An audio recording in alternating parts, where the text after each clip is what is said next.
Sir को लेकर के मेरे साथ बहुत एक्सपर्ट्स यहाँ बैठे हैं हमारे। तो मेरे पास यहाँ पर आरपी त्यागी सर हैं।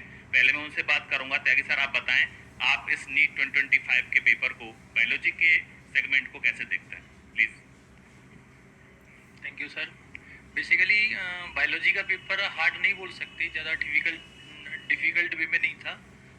थोड़ा सा लेंदी पेपर था। जिन बच्चों ने बायो को थोड़ा स्ट्रेटेजिकली तैयार किया हुआ, जैसे जनरली आजकल बच्चों का तरीका होता है कि वो एनसीईआरटी को ही रिव्यू करते हैं बार बार, लेकिन एनसीईआरटी में बहुत कंसाइज इन्फॉर्मेशन दे रखी है। कोई टॉपिक बहुत अच्छे लेवल का, लेकिन एनसीईआरटी में 4-5 लाइन में दे रखा है। अब जैसे अपने पास में ये बहुत अच्छे रैंकर जो बच्चे बैठे हैं, इन्होंने भी देखा होगा कि एनसीईआरटी को अपन जितना ज़्यादा रिव्यू करते हैं, बार बार चीज़ों को बार बार एनसीईआरटी को रिवाइज करते हैं, तो एक नई चीज़ मिलती है अपन को। इसका मतलब एनसीईआरटी के अंदर बहुत सारे कंसेप्ट ऐसे हैं जो हिडन है, तो उस एनसीईआरटी को अपन को एक एक्सप्लेनेटरी वे में लेना पड़ेगा।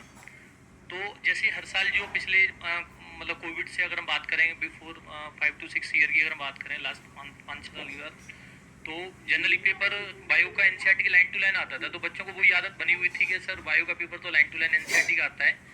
लेकिन जिन बच्चों ने एनसीईआरटी को थोड़ा डेप्थ वे में पढ़ा हुआ था, जैसे अपन ने स्टडी मटेरियल के थ्रू जो सारी इन्फॉर्मेशन जो दी थी, टेस्ट पेपर के थ्रू जो बच्चों ने थोड़ा सीरियस लिया था, और बायो के पेपर का प्रॉपर एनालिसिस करना। जनरली बच्चे क्या करते हैं, पेपर को सॉल्व कर लिया, रख दिया साइड में, एनसीईआरटी को रिव्यू कर लिया, तो वो चीजें वो लैक कर गए। वो यहाँ पे क्वेश्चन अगर घूम सकते थे। इसका मतलब आप ये कह रहे हैं कि पेपर का मैक्सिमम पोर्शन एनसीईआरटी से था। हाँ, एनसीईआरटी मैक्सिमम पोर्शन एनसीईआरटी से ही था, बस कुछ क्वेश्चन से वो आउट ऑफ एनसीईआरटी आ रहे थे। लेकिन जिन बच्चों ने एनसीईआरटी को एक डेप्थ वे में पढ़ा है, उससे रिलेवेंट जो इन्फॉर्मेशन को अगर उन्होंने कलेक्ट किया हुआ है, तो डेफिनेटली उनका पेपर अच्छा हुआ है।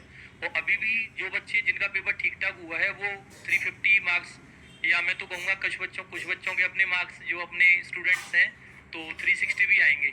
ओके, लेकिन उन्हीं बच्चों के मार्क्स आएंगे जिन्होंने उस एनसीईआरटी को डेप्थ वे में पढ़ा है, उससे रिलेटेड जो इन्फॉर्मेशन है वो उन्होंने थैंक कलेक्ट यू त्यागी की है। सर।